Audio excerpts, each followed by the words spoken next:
இயேசு கிறிஸ்துவும் நானும். இந்த வேத வசனம் ஆதியாகமம் 28:15.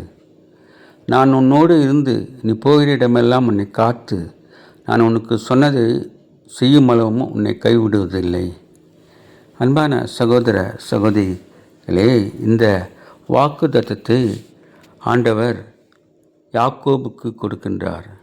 யாக்கோபு லாபான் இடத்திற்கு போகும்போது வழியிலே அவர் படுத்து உறங்குகின்றார். அந்த நேரத்தில் ஆண்டவர் அவரோடு பேசுகின்றதாக இந்த வசனம் சொல்லுகின்றது. ஆம், ஆண்டவர் நம்முடைய போக்கையும் வரத்தையும் ஆசீர்வதிக்கிறவராக இருக்கின்றார். நாம் அவருக்கு பிரியமாக நடக்கும்போது அவர் நம்முடைய தேவைகளை நடத்துகின்றார். அவருடைய சமூகம் நமக்கு முன்னும் பின்னுமாக செல்லுகின்றது. அவர் உன்னை விட்டு விலகுவதுமில்லை, உன்னை கைவிடுவதுமில்லை என்று சொல்லியிருக்கின்றார். அவர் வலதுபுறம் சாயும் போதும் இடதுபுறம் சாயும் போதும் வழி இதுவே என்று சொல்லுகின்றவராக இருக்கின்றார். அதனாலே அவரை நாம் போற்றி வணங்குவோம்.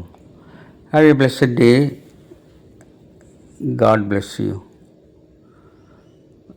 Give your heart to God, your hand to man. Thanks for watching. Like, share, subscribe.